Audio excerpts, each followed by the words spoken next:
bienvenidos a estas conversaciones con Uxer, donde vamos a hablar sobre las perspectivas profesionales en Research y Service Design con Begoña Antón y Alfredo. Y bueno, primero, antes de comenzar, Begoña, alumna de la pasada edición del diploma de Service Design y actualmente Service Designer en Garaje de Ideas. Bienvenida, primero de todo, Begoña. Muchas gracias, Adrián. Bueno, y gracias a todos los que estáis ahí por decir, a ver qué dicen estos chapas y pasar un ratito todos juntos. Y luego, por otro lado, tenemos a Alfredo Tarre, UX Researcher en Verisure, o perdón por mi inglés, que no sé cómo se pronunciará, y alumno en Design Research en el 2021. Bienvenido también, Alfredo. Muchas gracias, Adrián. Bueno, ya lo he dicho antes, es un placer teneros aquí a los dos hoy por tener una charla pues en familia, porque como siempre decimos, Uxer School es una gran familia, siempre que haga falta cualquier cosa, bueno, estamos aquí, nos podéis escribir y nosotros os podemos ayudar en lo que necesitéis, tanto si es una duda profesional, un bloqueo profesional, estamos aquí para ayudaros. Y bueno, antes de estudiar en Uxer, he visto que vuestra experiencia como researchers y service, antes de hablar de vuestra experiencia como researchers y service designers, he visto que ambos venís de la comunicación, en social media, y preguntaros más o menos cómo fue ese momento en el que decidisteis comenzar un nuevo camino profesional. ¿Qué barreras os encontrasteis al principio y qué os ayudó a superarlas y, pues eso, trabajar a día de hoy en ello? Vale, Begoña, te dejo a ti. Venga, pues jolín, pues una pregunta sencilla con una respuesta bastante compleja. Yo creo que cuando das un giro profesional no te levantas un día por la mañana y dices, quiero ser otra cosa y ya está, sino que se va como gestando así chup chup a fuego lento. Yo en mi trayectoria anterior, pues bueno, fundamentalmente he tenido varios giros laborales en mi vida, pero el más grande quizás ha sido pues ¿no? De ser planner estratégico en publicidad a ahora ser service designer, ¿no? Y yo creo que lo más difícil para mí, por lo menos, fue como ponerle nombre y etiquetar una inquietud. O sea, yo veía que trabajando como planner, pues hacía mucha investigación, hacía mucho contexto, detectaba muchos problemas, pero y como que me apetecía, el cuerpo me pedía ir más allá o ir o avanzar, pero no era capaz de ponerle nombre. No sabía que había una profesión o había un giro profesional que estaba estaba definido. Y quizá, yo no sé si le habrá pasado a Alfredo, pero bueno, porque a lo mejor el research está más definido, ¿no? O por lo menos ahora, pero hay un momento de incertidumbre de no saber etiquetar bien qué es lo que te está pasando, ¿no?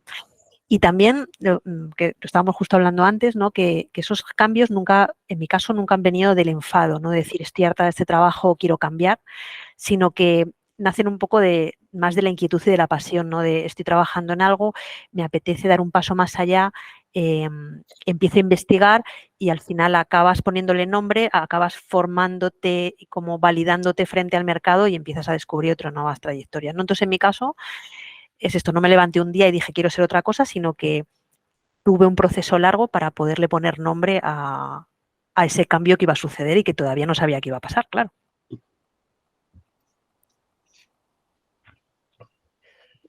Vale, bueno, sigo yo. O sea, mi caso es un poco distinto.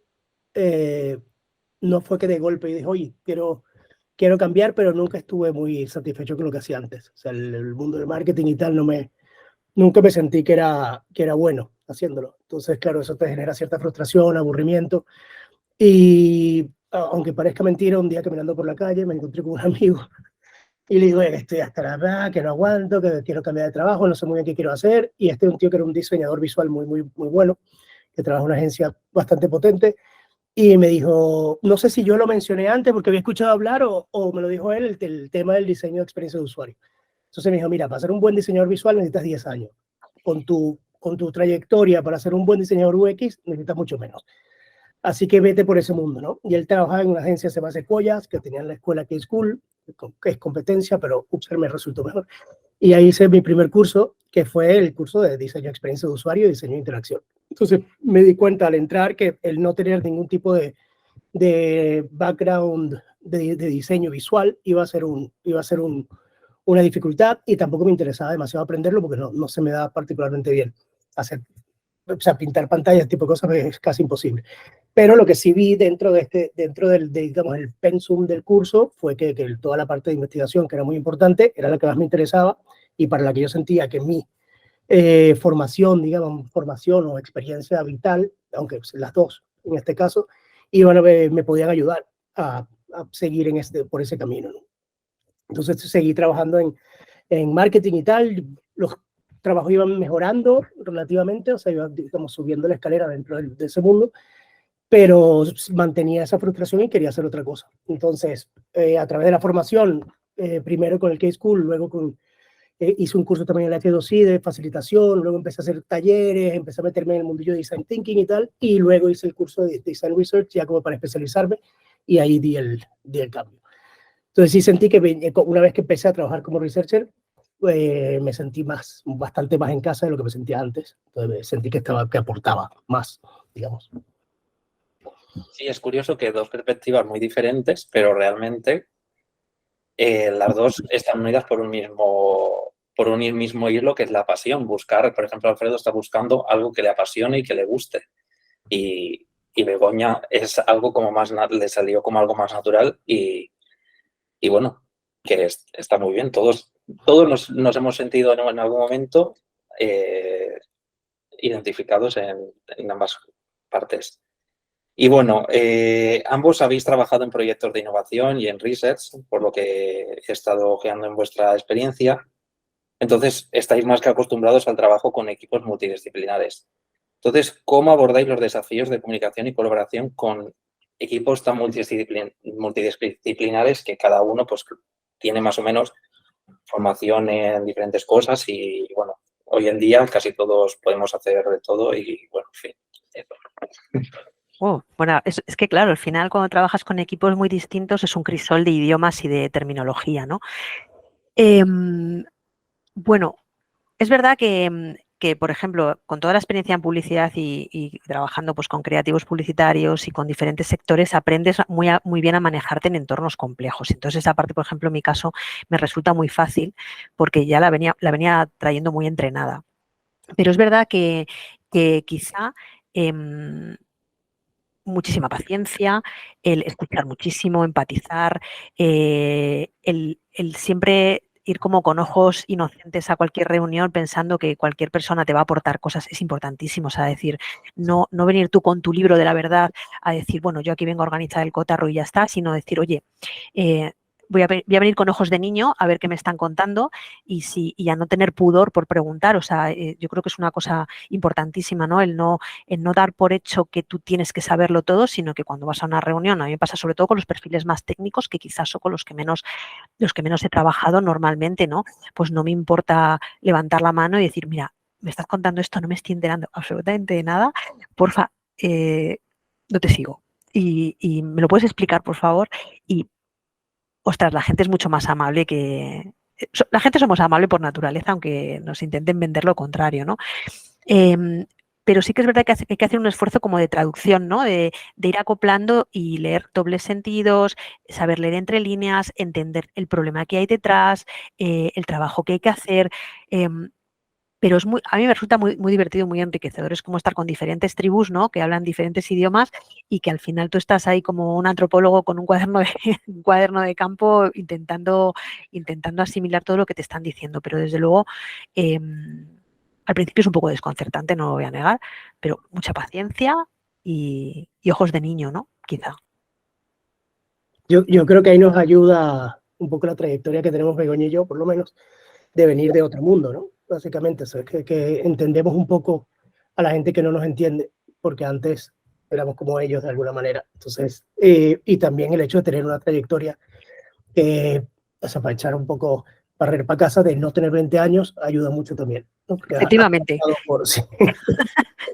Has pasado por muchas experiencias, ¿no? No porque seamos mejores que los demás, sencillamente hemos vivido más. Entonces, has pasado por más situaciones, te has enfrentado a más retos de alguna manera y te has dado cuenta de la importancia de la comunicación en todo sentido, y la importancia de escuchar, la importancia de todo esto. No digo que una persona de 20 no lo pueda tener, pero nosotros si no lo tenemos, estamos mal. Pero para mí es un reto constante, o sea, porque ha sido un cambio muy grande de consultoría a trabajar en cliente, digamos, porque en consultoría con la gente que tratas sabe bastante bien de lo que está hablando, ¿no? O sea, yo como investigador trabajaba con investigadores, entonces no tenías que convencer a nadie de que tu trabajo importaba. Sin embargo, como investigador dentro de una gran empresa en la que el equipo de diseño es relativamente joven, la importancia de la investigación, o sea, la importancia del diseño, para empezar, no está tan clara para todo el mundo y la importancia de la investigación todavía menos.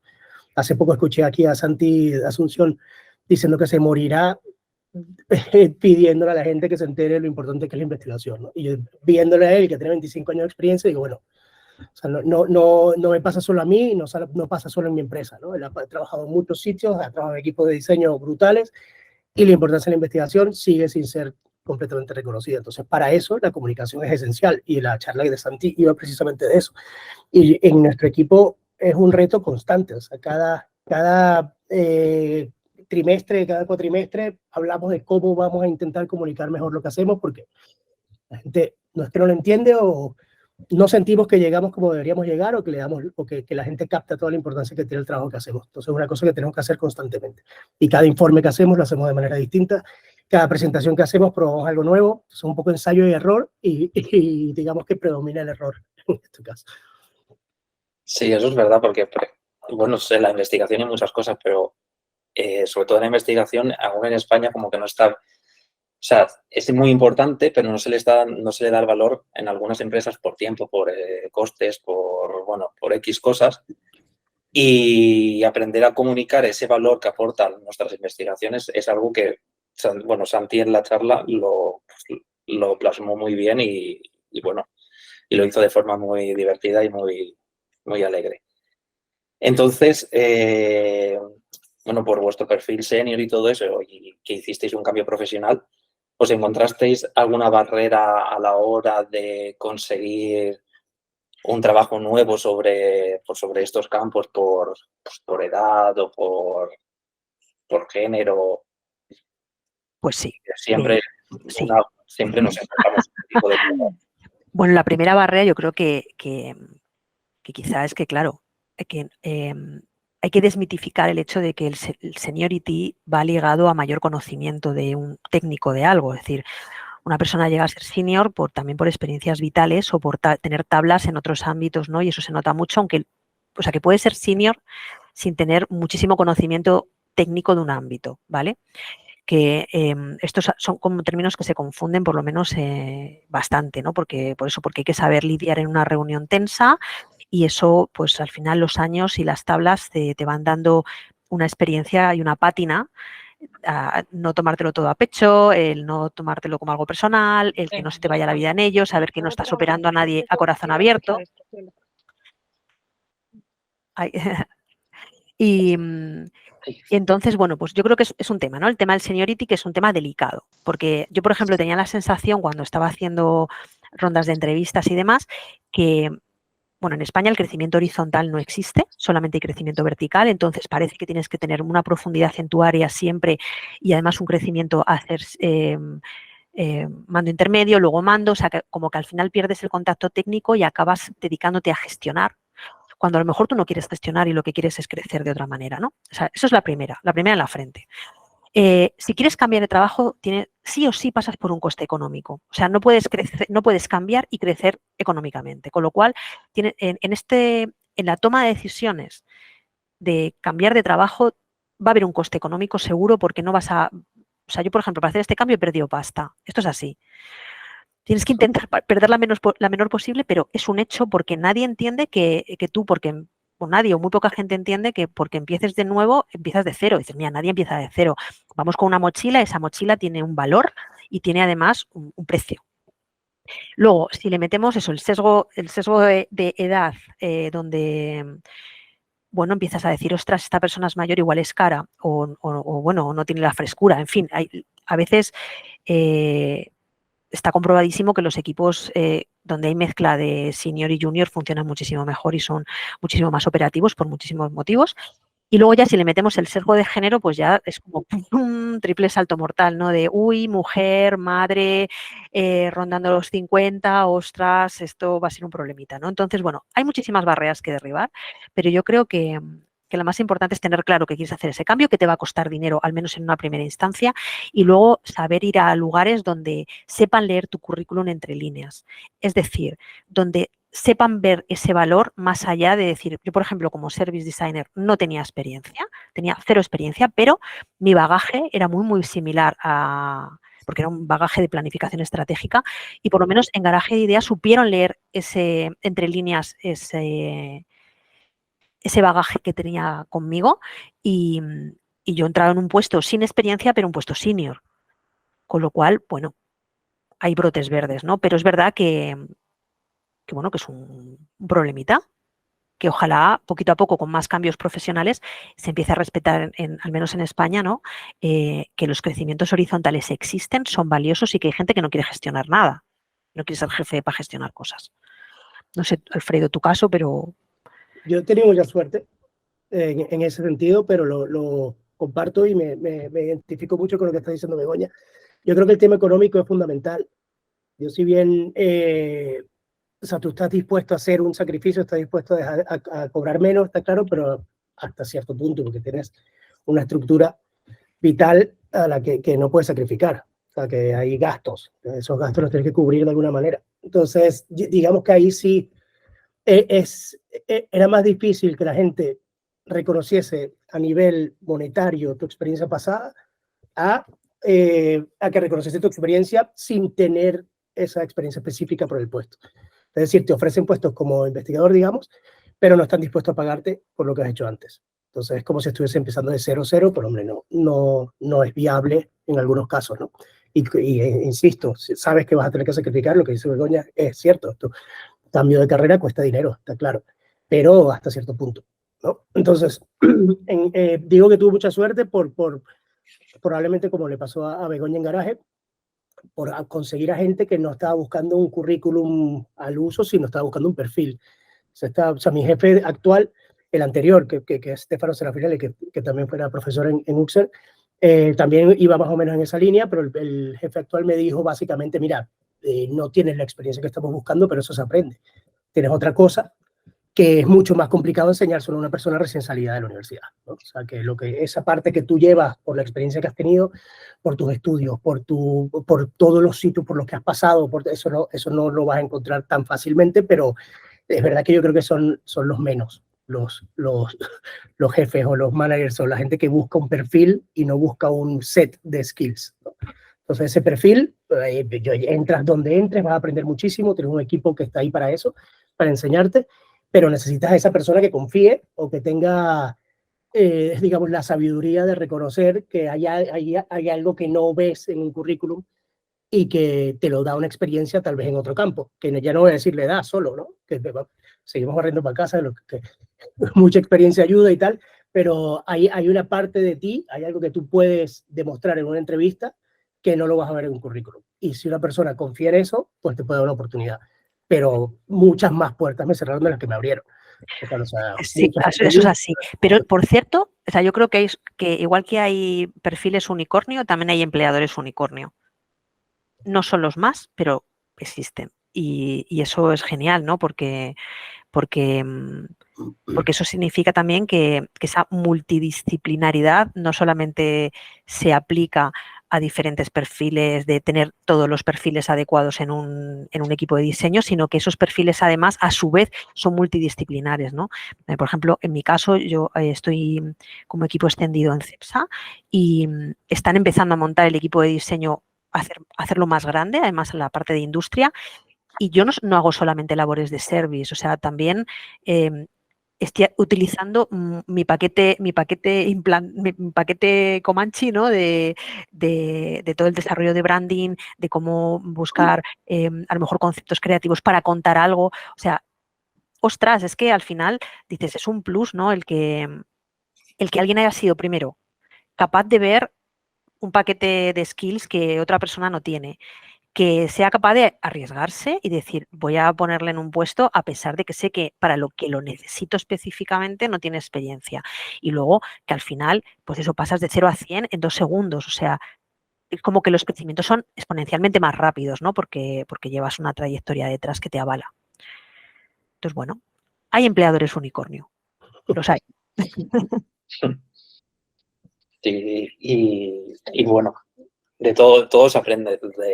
Nos encontramos barreras y, creas o no, es una formación constante, realmente, de a prueba de error también. Y yo creo, bueno, en nuestro caso, que no es un cambio profesional muy grande porque, creáis o no, en vuestras experiencias anteriores habéis hecho mucha investigación y todo eso, pero a la hora de hacer ese cambio profesional, la formación sí que ha ayudado. Y, por ejemplo, en Uxer, que solo es una formación práctica, pues es como una forma de estar trabajando a la vez que estás aprendiendo.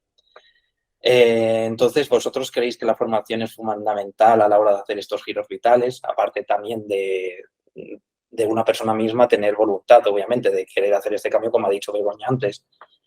¿Y cómo influyó la formación en Uxer en vuestras carreras como researchers? Si creéis que, bueno, obviamente sí que tuvo efecto, pero si tuvisteis que hacer un plus de esfuerzo o fue algo que salió también natural por la formación que elegisteis. Ojo, pues mira, yo creo que es fundamental, aunque no es el detonante. Es decir, o sea, no por formarte vas a cambiar de trabajo o vas a cambiar de profesión, pero sí formarte es determinante para hacer ese cambio. O sea, no, es como un poco que fue antes el huevo o la gallina, ¿no?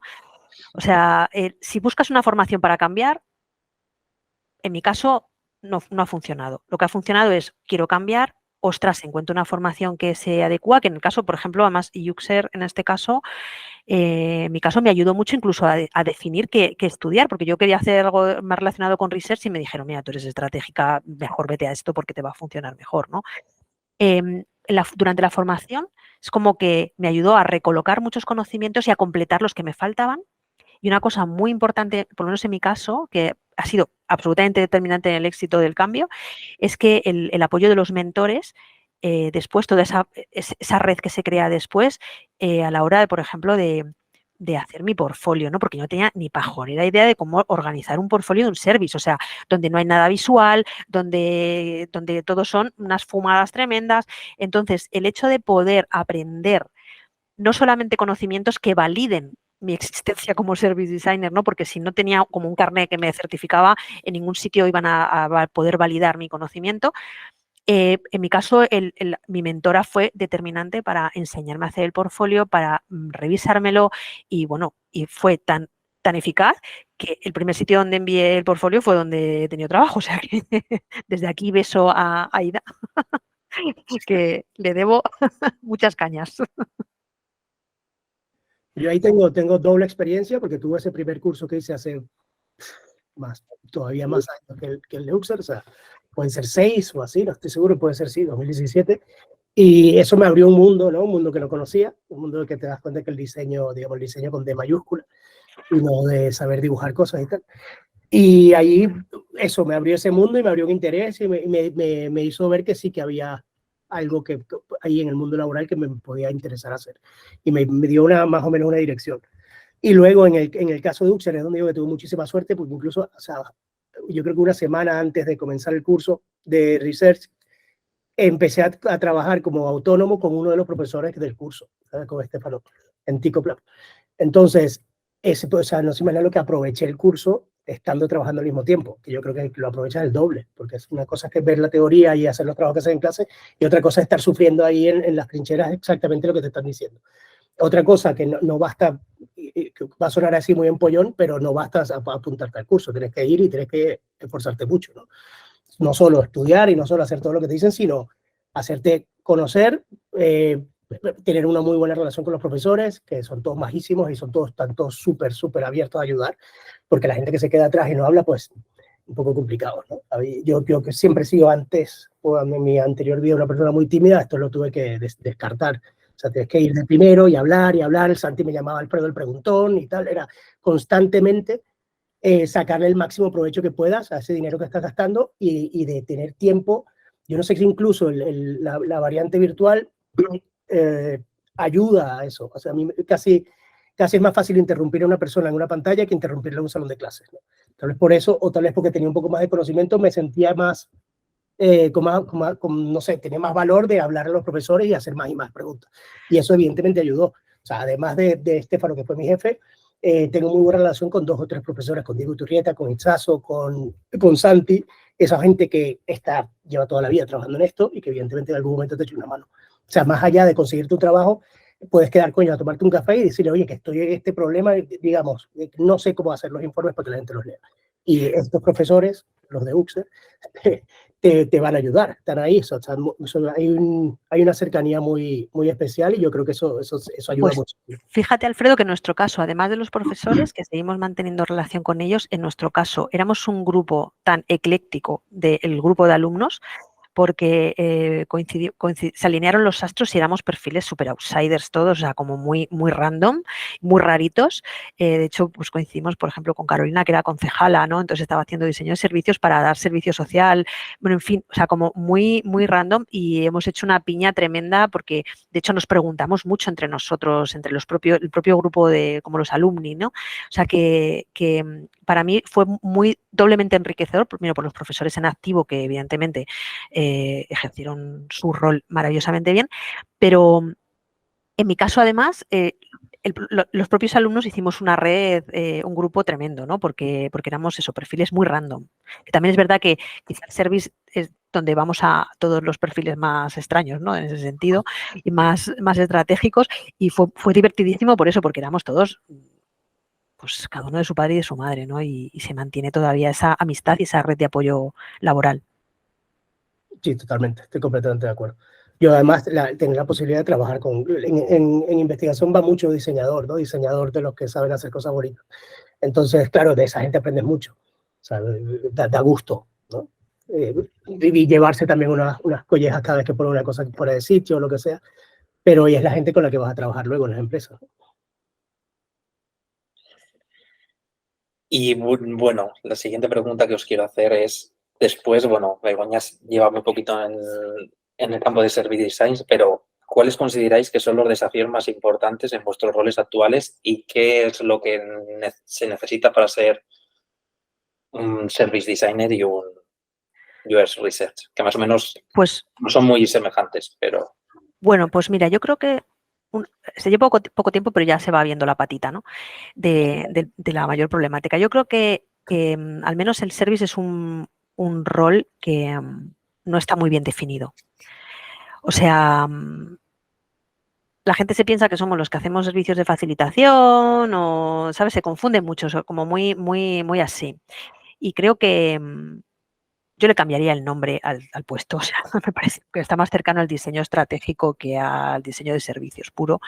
Y es verdad que hay que evangelizar mucho sobre el rol en sí, incluso dentro del propio colectivo de los diseñadores, ¿no? Quizás es el mayor reto, el que entiendan exactamente tu función y todas las cosas que puedes hacer y que puede ayudar a su proceso y que no te encasillen en el que hace los talleres y los workshops, ¿no? Que es a lo que se tiende.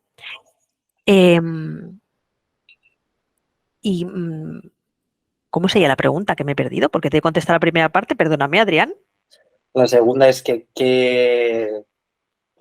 ¿qué se necesita para ser un buen service designer? O sea, Vale, entender la complejidad. O sea, yo creo que si no te mueves bien en la complejidad, quizá no es el rol más adecuado para ti. O sea, tienes que moverte bien en la complejidad, porque es tu entorno natural. O sea, está mucho más ligado a la resolución de problemas complejos que a otra cosa. O sea, tienes que saber tener el crisol completo, el overview. O sea, te necesitas una visión estratégica, sin ninguna duda. Además de paciencia, y todo lo asociado, porque tienes que hablar con muchísimos stakeholders, cada uno con sus movidas, pero tienes que ser capaz de mantener el control de la complejidad y que no te abrume, sino que sea como un caldo de cultivo divertido, ¿no? Que para mí es como el ingrediente secreto, ¿no? Que estoy viendo. Vale, yo en mi caso tendría 2 respuestas, ¿no? Una, los retos, bueno, sí, 3 respuestas. Los retos serían, o sea, los de haber en la experiencia en consultoría y los de la experiencia en cliente son muy distintos. Yo creo que el reto principal en consultoría es trabajar mucho y bien en tiempos muy cortos, porque eso como que va un poco, choca mucho con la naturaleza de la investigación. La investigación muchas veces necesita madurar, se necesita estar tranquilo, necesitas llegar a ciertas conclusiones, ver la información muchas veces, y eso en consultoría es complicado. Entonces ahí el reto, yo creo que principalmente uno de tiempo y de ser capaz de condensar todos esos procesos que normalmente toman mucho más tiempo en un tiempo establecido que te lo da el cliente, básicamente. Y ahí también el tema de que el trabajo en equipo es más raro, ¿no? Yo creo que la investigación debería, por lo menos mínimo, debería hacerse en parejas, y en consultoría eso no siempre pasa. Ahora que estoy en cliente, el principal reto que tenemos es lo que ya comenté, ¿no? O sea, decirle a la gente, oye, que somos relevantes, sí, más básicamente. O sea, que hay gente que lo ve, pero yo diría que la mayoría no lo ve. O sea, yo, un compañero de trabajo que está en, no sé, otro equipo, digamos, dice, claro, que él viene del mundo de la startup y dice, ostras, que yo soñaba con tener un equipo de diseño. Entonces ve el valor de tener un equipo de diseño y que nosotros nos ocupemos de esas cosas que no son tan sencillas como parecen, ¿no? Pero hay otros que no. Hay otros para los que nosotros somos un lastre, que somos el obstáculo que hay entre su visión de lo que quieren hacer y hacerlo. O sea, porque los de diseño le van a decir que no, básicamente. Y no es que les vamos a decir que no porque no nos guste, es que les vamos a decir que no porque no ha llevado el debido proceso y porque no se está tomando en cuenta el usuario y porque bla, bla, bla, todo esto. Entonces el reto principal es esto, de haber pasado, no sé, un año trabajando en algo, medio año trabajando en algo, y de repente llega un día una persona que tiene más rango y dice, no, se va a hacer esto. Y se hace, ¿sabes? No hay nada que hacer. Entonces, ¿qué podemos hacer nosotros? Pues dejar claro por qué no lo hubiéramos hecho de esa manera y qué resultados de investigación nos dice que eso se debería hacer de manera distinta. Y yo creo que es un reto constante. Y si lo dice Santi, que lleva 25 años en esto, pues mira, o sea, será una cosa con la que tendremos que vivir. Y ahora lo de, para recortar un poco la otra respuesta de qué hace falta para ser un investigador, que esto me lo preguntaron la última vez que hablé, para mí lo principal, que todo el mundo dice empatía, yo, claro, vale, guay, empatía, claro, pero yo creo que es más curiosidad, ¿no? Porque puedes ser una persona muy empática, pero si no eres curioso te vas a aburrir. O sea, si eres una persona que se sube a un taxi y no hable con el taxista, tal vez no deberías dedicarte a la investigación. Creo que si te subes y empiezas a preguntar y a qué te dedicas y qué haces y qué tal, y todo eso te distrae y te divierte, como es mi caso, que estás en un buen sitio, porque o sea, pocas veces vas a tener la oportunidad de que te paguen por sentarte en un sitio y cotillar la vida de la gente. O sea, que eso es es muy interesante, ¿ves? Por lo menos para mí. Estar escuchando esas historias, estar metiéndote en la vida, en las casas, ¿sabes? O sea, te establecer un rollo de voyerista, pero es o sea, es muy de ver cosas que no verías en otro sitio. O sea, si no eres una persona curiosa y si este tipo de cosas te da igual, que es perfectamente legítimo, pues no será lo tuyo porque te vas a aburrir, sí, básicamente. Y como personas curiosas, ¿cómo veis la evolución de las tendencias en Research y Service en los próximos años? Ahora con todo esto de la inteligencia artificial, ¿estáis ya aplicando herramientas que os ayuden en el trabajo en el día a día? ¿Qué queréis compartir? ¿Vuestra visión?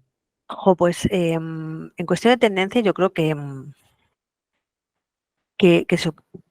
yo creo que en el caso del service es eso, es ir tendiendo a ser un diseñador estratégico a toda la parte de diseño de futuros. O sea, creo que cuando nadas en la complejidad, al final, pues eso, como animales curiosos que somos, quizá la curiosidad del service va más por otro lado, no solamente de una persona, sino entender, pues que yo que sé, tienes que saber de geopolítica, de entornos muy, muy volátiles, de contextos, ¿no? Decirle a esta persona, mira, es que esto no va a funcionar ahora mismo porque el contexto social histórico ahora mismo no te lo va a permitir.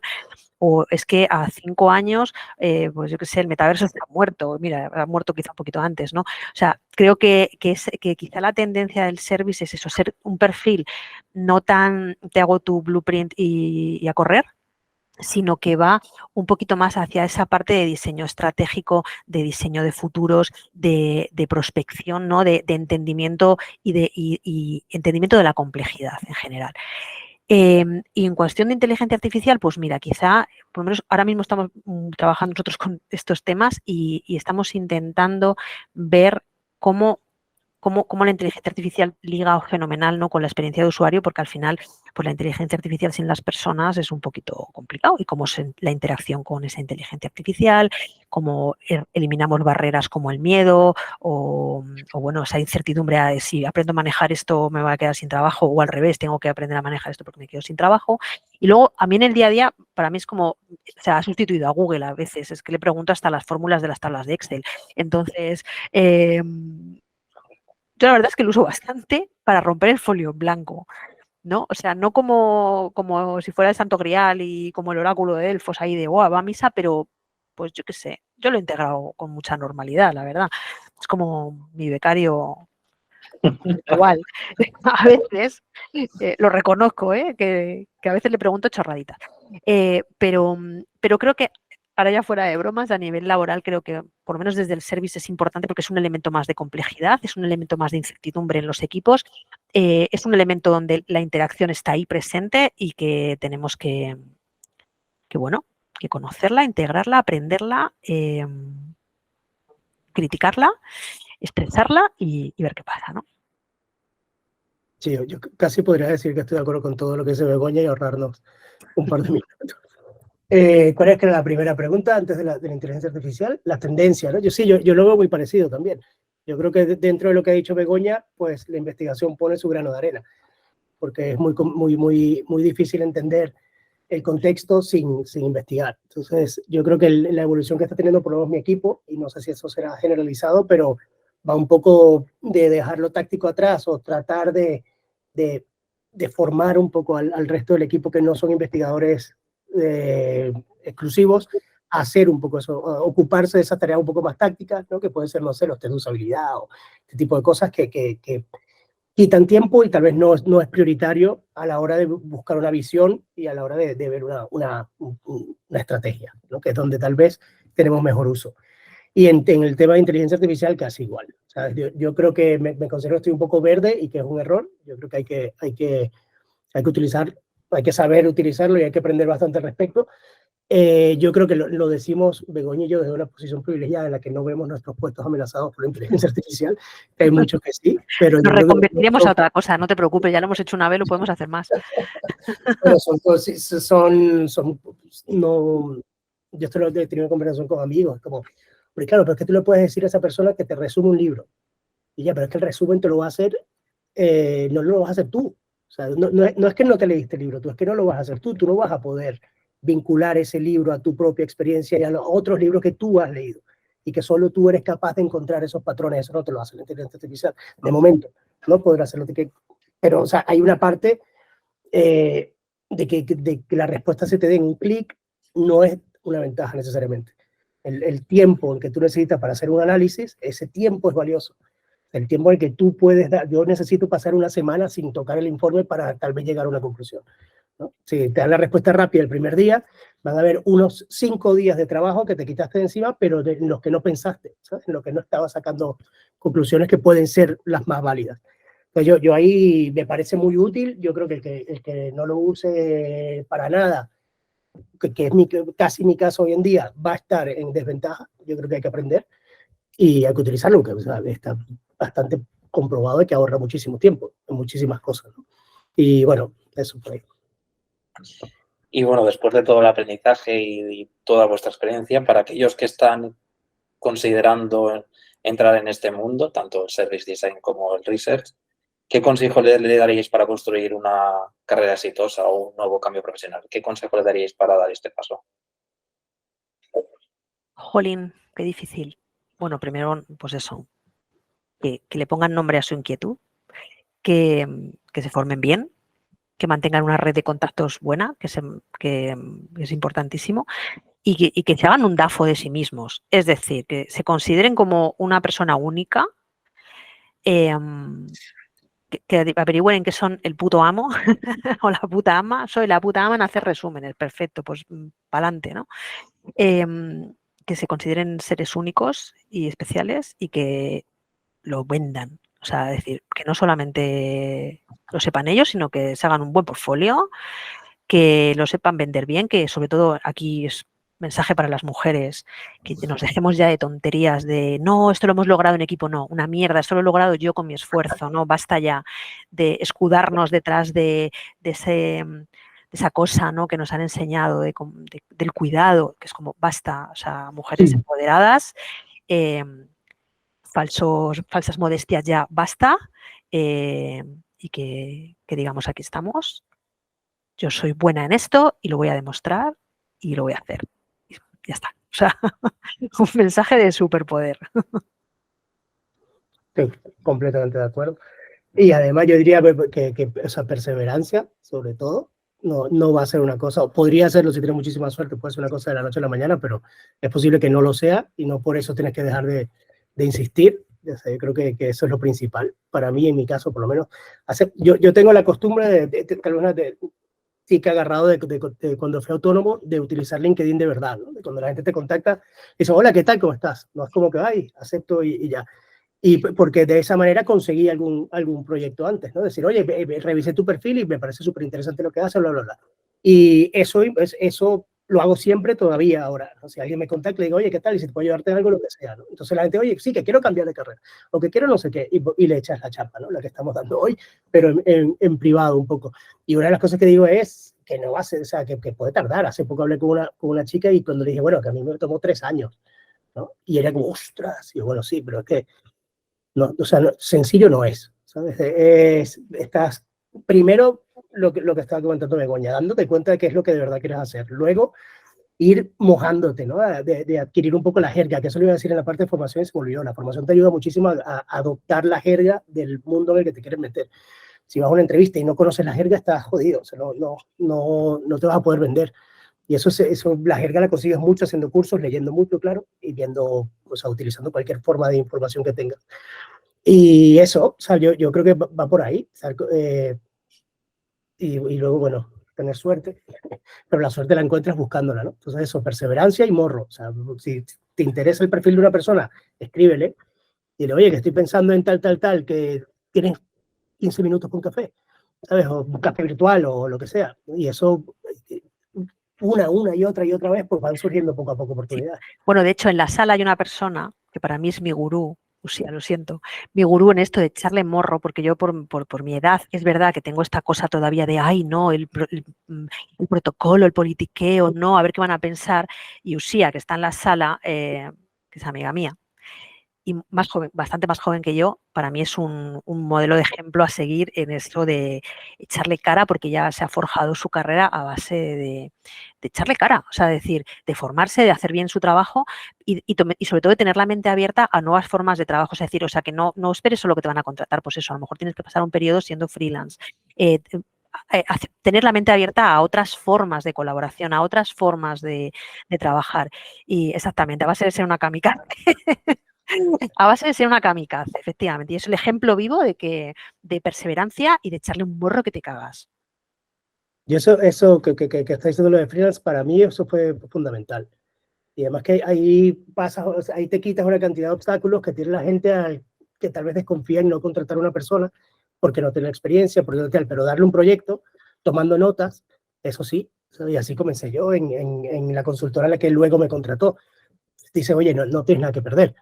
Vamos a ver, haz un proyecto, tomas notas, te pagamos X la hora. Yo incluso me ofrecí hacerlo gratis. Me dijo, no, la experiencia de mi jefe en aquel momento era la gente que hace las cosas gratis y no las hace bien.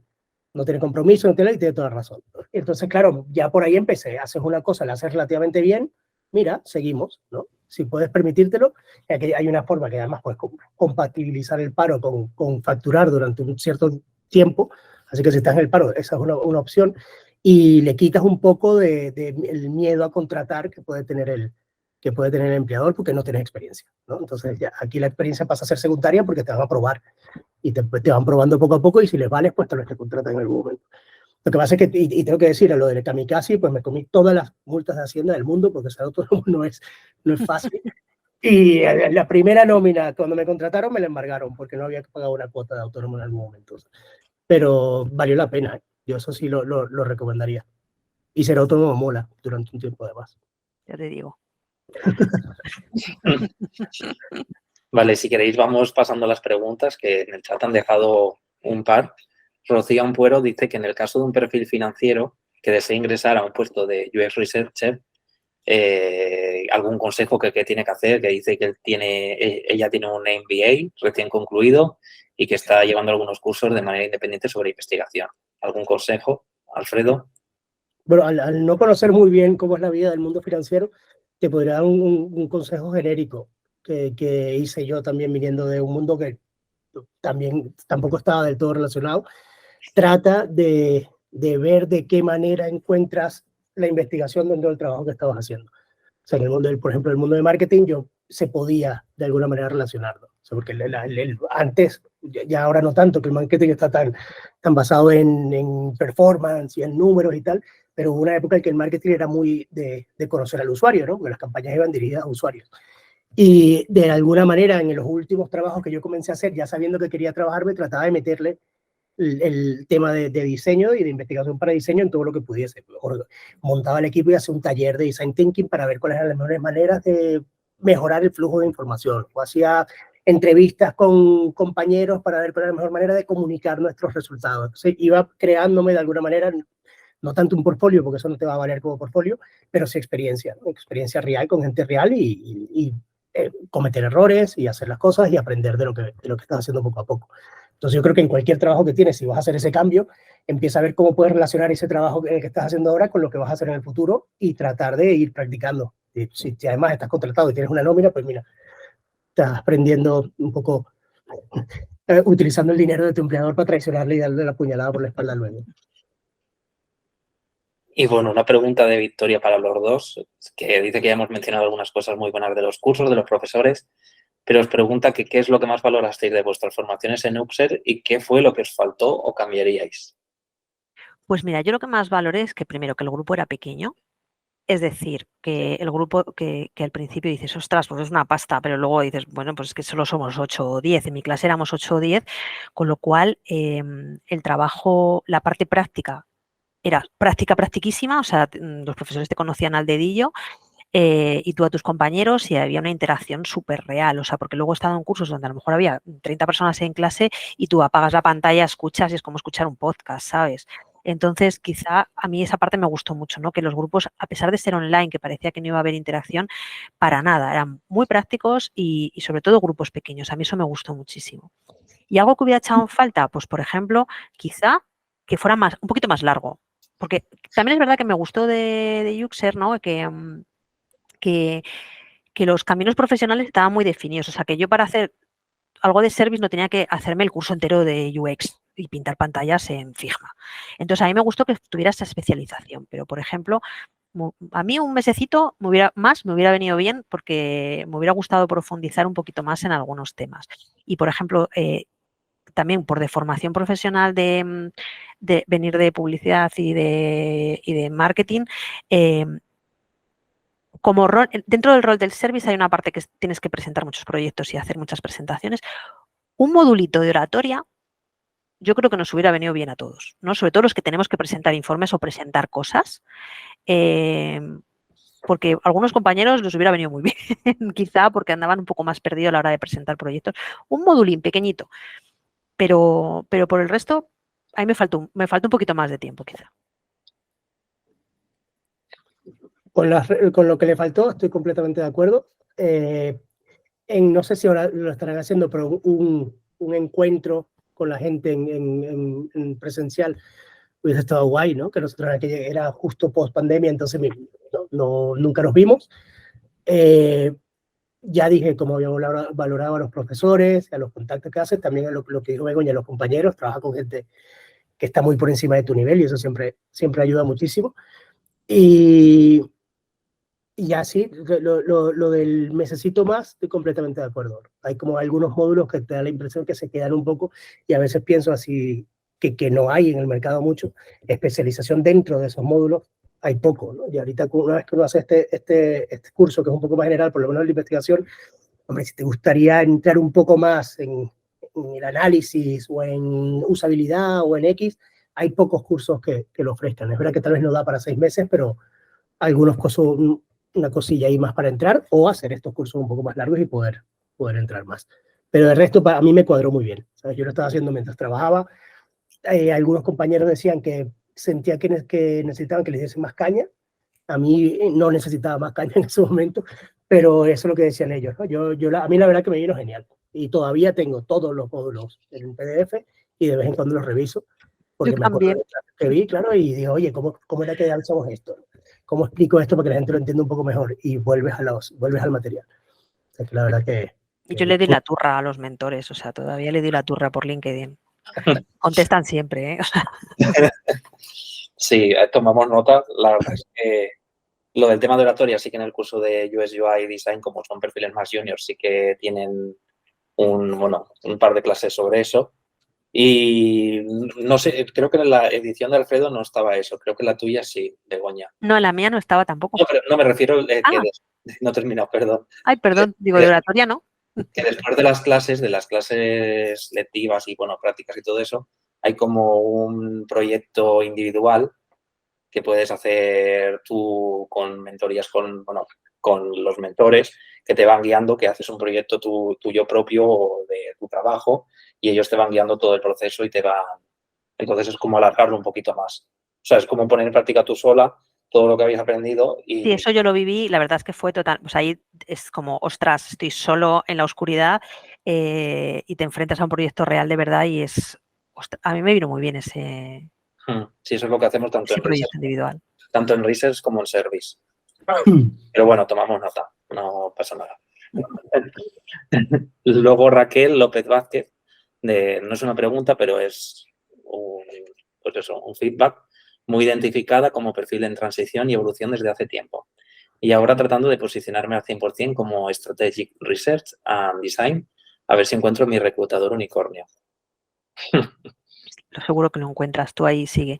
Y Nayara, que ha hecho una pregunta de decir, ¿y sirve para portfolio ese proyecto personal? Efectivamente sirve para portfolio, yo lo tengo en el portfolio y me abrió llave, o sea, fue una llave, porque dentro de mi portfolio no tenía proyectos de service puros, o sea, tenía algunos donde podía, o sea, era un crisolcito, o sea, decir, vale, si tú coges, es como un Frankenstein, si coges cachitos de diferentes cosas, pues efectivamente sumas el puzzle y haces un service, pero no tenía un proyecto puro de service y me vino muy bien hacer, o sea, documentar ese proyecto personal y ponerlo en el portfolio, eso sí, siempre indicando que era un ejercicio académico, evidentemente, y bueno, ahí me abrió puertas, ese caso. Muy bien, bueno, si tenéis alguna pregunta más, si queréis desactivaros el micro, decirlo. Rafa, levanta la mano. Sí. Sí, luego por aquí me escucháis. Sí. Vale, luego así mejor, que es como un poco más cercano. Bueno, yo en mi caso también trabajo como UX Research. Lo primero, gracias a Begoña y Alfredo, porque me ha parecido interesante lo que han comentado. Yo soy antropólogo, que Begoña decía esto de la antropología, ¿no? De que tomamos notas, de que somos como un poco espías también. Y vengo de ese campo, me pasé al UX Research hace unos años y ahora trabajo en una empresa de moda grande de España. Y quería preguntar sobre todo, Alfredo, has explicado tú antes el tema de la forma de presentar, ¿no?, las investigaciones, sobre todo a los equipos de negocio, y te quería preguntar un poco como qué KPI soléis utilizar, cómo es la diferencia de presentarlo al equipo de UX, porque entiendo que tú estás dentro de un equipo de UX, ¿no? La investigación, que siempre es más fácil y más cercano que un equipo de negocio, cómo lo hacéis. Luego hay consultoras ahora que utilizan el ROI, no sé si sabéis lo que es, pero es como la reinversión, ¿no? Utilizan KPIs de ese tipo que igual te pillas los dedos, ¿no?, haciéndolos a veces. Y eso, ¿cómo lo gestionáis? Y luego también, ¿qué herramientas de investigación utilizáis? Si utilizáis herramientas de documentación, pues como Condense o YoEQ, cómo hacéis los reclutamientos, un poco más de metodología. Disculpar por preguntar igual una cosa tan concreta, ¿no?, que veo que es una presentación más general, pero también era por un poco de curiosidad y gracias a ambos por la charla. Mira, o sea, como te decía, la parte de comunicación, lo que intentamos, pero que te digo que esto no... Vivimos en el error más que en el ensayo. No encontramos nunca con la tecla, pero poco a poco vamos intentando y aprendiendo de los proyectos anteriores.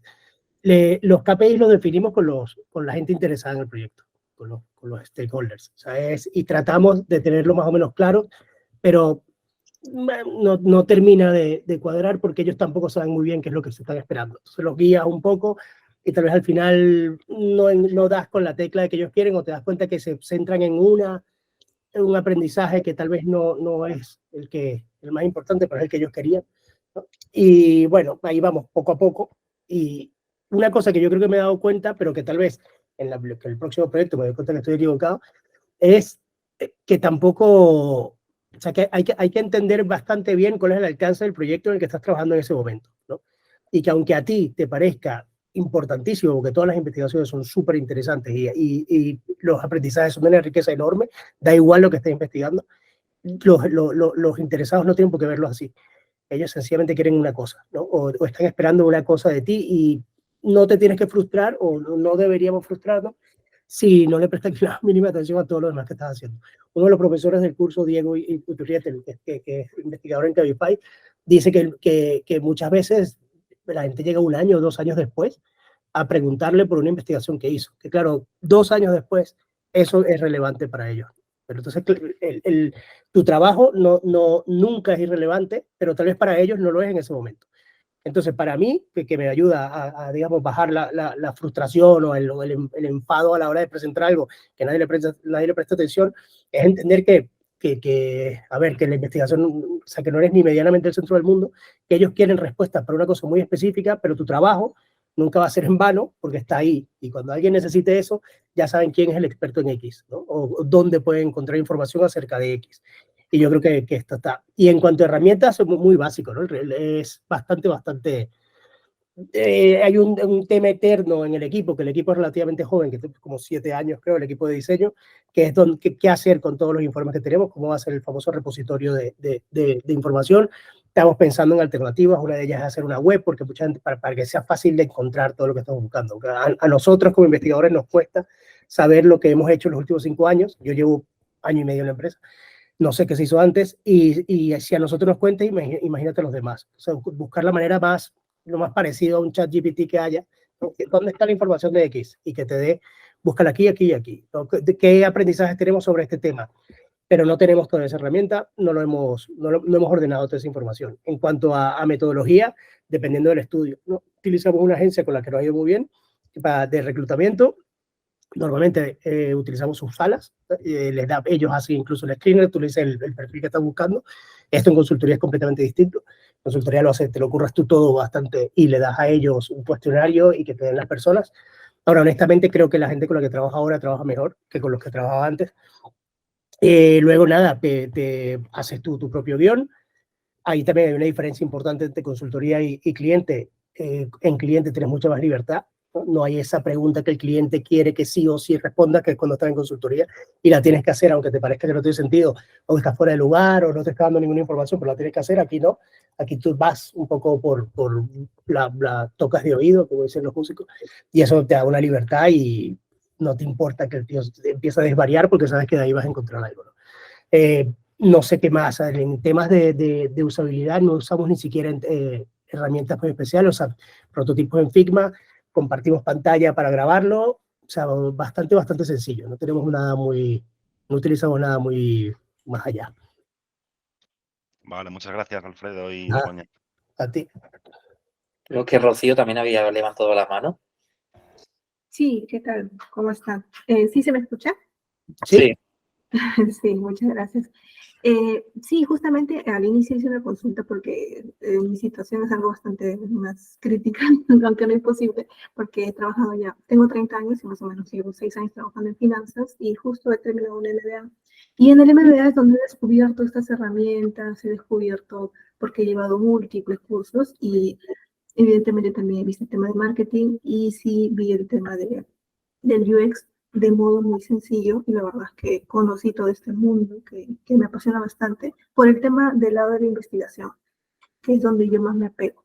Entonces, ahorita estoy con un montón de términos nuevos que empiezo a conocer, pero quizás mi consulta más iba al tema del idioma. ¿Ustedes creen que esto es algo, por decir, no hablo inglés fluido, más un tema bastante básico? Pero yo quisiera saber que si a la par de los cursos, porque quizás tengo un trabajo ahora a tiempo completo, y estoy tratando de llevar unos cursos adicionales y considerando llevar especializaciones más adelante, el tema del idioma, ¿ustedes creen que considere algo como que me pueda frenar ustedes, no sé, dirían como que el inglés debe ser algo súper importante para, no sé, el tema del UX, o creen que se puede llevar a la par con el tiempo después. Eso más que todo. Gracias. Begoña, ¿quieres ir tú? Pues yo te diré que yo hablo inglés regulinchis, o sea, porque, bueno, manejo bien, pero no excesivamente. Y nunca para mí nunca ha sido un freno el tema del idioma, porque si tú tienes otras skills, otras cosas que son potentes, al final suple. Es decir, con esto quiere decir que no sean importantes los idiomas ni nada por el estilo, pero para mí no ha sido nunca un freno. O sea, no sé, no ha sido un freno, sencillamente. Y además, si tienes unas habilidades, yo que sé, me parece que estás haciendo el MBA, más de temas financieros, y puedes ser un nicho en tu área, si eres la que más sabe de finanzas, haces investigaciones en torno a finanzas y conoces toda la jerga, todos los entresijos, todo lo que hay detrás, el hecho de saber o no saber idiomas es que es secundario frente a todo tu conocimiento en el área financiera, ¿no? Porque entonces ahí vas a hacer investigación de sector banca, que hacen un mogollón. Ostras, yo creo que en mi caso, por ejemplo, ha sido siempre una carencia, ¿eh? O sea, el tema de los idiomas, pero yo lo he intentado compensar haciéndome imprescindible en otras áreas, para que eso no sea un problemita. O sea, intento no ir a la batalla con las mismas armas. Es decir, no puedo competir en idiomas, pero compito con otras cosas. O sea que, bueno, no sé si te he contestado, Rocío, pero en mi caso, para mí, yo no he tenido barreras con el idioma. En mi caso, Perfecto. en mi caso que es distinto, porque que sí tengo, o sea, tengo idioma. Hombre, a mí me han abierto muchas puertas. O sea, yo creo que tengo por lo menos 2 o 3 trabajos, y además hablo alemán, que eso es muy raro. Entonces, el primer trabajo de investigación, cuando vi que estaban buscando un UX Researcher con alemán, dije, mira, este es mío seguro. ¿Sabes? No porque tuviese experiencia como investigador, sino que hablaba alemán. Y efectivamente, la moderadora, que fue la que me entrevistó, dijo, mira, tío, hay mucha más gente con más experiencia que tú, pero tú hablas mejor alemán. Así que tratamos. Entonces, yo creo que si bien, no, como dice Begoña, no tiene por qué ser un obstáculo, hombre, te abre puertas, ¿sabes? Porque si hay un sitio en el que están buscando una persona con ese idioma, es cuestión de suerte, pero te van a agarrar, porque o sea, no les queda otra. Pero también, como dices tú, o sea, hay una especie de tara que tiene el mercado laboral también, es que buscan gente con idiomas aunque no los necesites, ¿no? Tú ves, hay empresas que tienen que hablar perfecto inglés y no entras y no hablas inglés en tu vida. Entonces, eso puede ser un pequeño obstáculo. Pero yo conozco gente que ha entrado en trabajo, se ha falseado un poco el nivel de inglés, porque probablemente la persona que lo entrevistó tampoco hablaba inglés, y luego no lo usan, ¿sabes? O sea que, no sé, yo creo que hay los dos lados.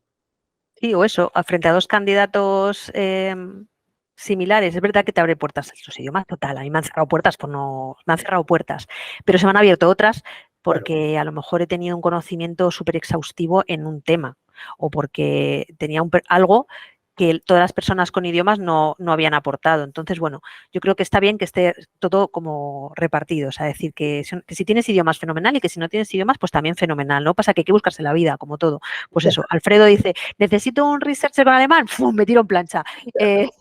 Y me abre esa puerta y es mi manera de entrar. Y en mi caso es como, yo además voy siempre con la verdad por delante, decir, vale, yo no soy buena, no me vas a facilitar una sesión en inglés, puedo leer documentos, puedo escribir documentos, pero tengo otras cualidades que me hacen única. Entonces, por eso decía, vuelvo al principio de lo que estaba contando antes, que el tener un DAFO de ti mismo es fundamental para hacer ese cambio laboral. O sea, saber cuáles son tus oportunidades, tus debilidades, y dónde puedes explotarlas al máximo, y ser exactamente en qué eres el mejor frente al resto es fundamental, y además sin pudor ninguno. O sea que primer autoanálisis, deberes de esta charla es autoanálisis. Sí, tendremos que hacer nuestro propio DAFO Sí. como tarea. Bueno, pues si no hay ninguna pregunta más, ya se ha hecho la hora. Si queréis, damos por finalizada pues esta charla, y nada, agradeceros sobre todo a todos los que habéis asistido, y Alfredo y Begoña por compartirnos su día a día, su experiencia y cómo ha sido su paso por la escuela. Muchas gracias. Nada, gracias a vosotros. De todas maneras, si tenéis preguntas o algo, pues seguro que en LinkedIn estamos todos siempre. Te iba a decir lo mismo, que échenle morro, si no le dio Echarle vergüenza, morro. escriban por LinkedIn y cualquier cosa que necesiten, aquí estamos. Muchísimas gracias, chicos. Hasta luego a todos, gracias. Nos vemos. Chao, chao. Chao.